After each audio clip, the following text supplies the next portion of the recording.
আগামীকাল 1 মে আপনারা জানেন আজকে প্রধানমন্ত্রীর বাবা স্বাধীনতার বলেছিল যে সারা পৃথিবী 2 ভাগে বিভক্ত, শোষক আর শোষিত।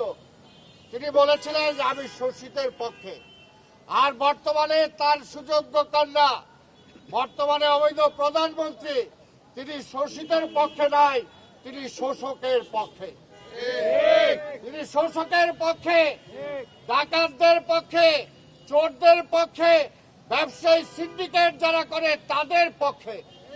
তাই কথায় কথায় বলবেন বাবার জন্য কাঁদবেন আর বলবেন বাবার রাজনীতি করি, তাহলে বাবার রাজনীতি তো এইটা না। যারা লুটপাট করছে তাদেরকে ধরেন না কেন? কিন্তু ধরবে খালিদ, ধরবে বিএনপি কারা করে, খালেদা জিয়ার কথা কারা বলে, তারেক রহমানের কথা কারা বলে, আজকে খালি তাদেরকে ধরতে হবে। আজকে 1 মে আগামীকালকে আজকে নিম্ন আয়ের মানুষ, গার্মেন্টস শ্রমিক, আজকে তারা বেতন পায় না।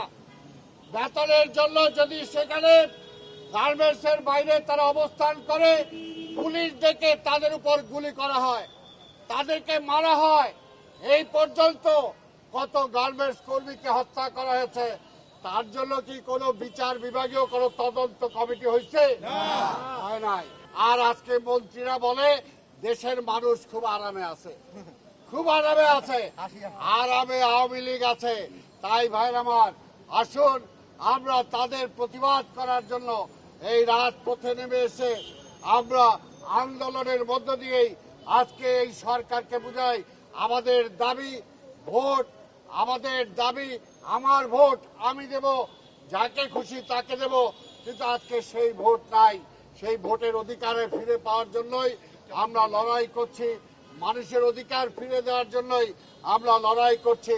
এই লড়াই ইনশাল্লাহ অবশ্যই লড়াইরত মানুষেরই জয় হবে, এবং সেই জয় বেশি দিন দূরে নাই।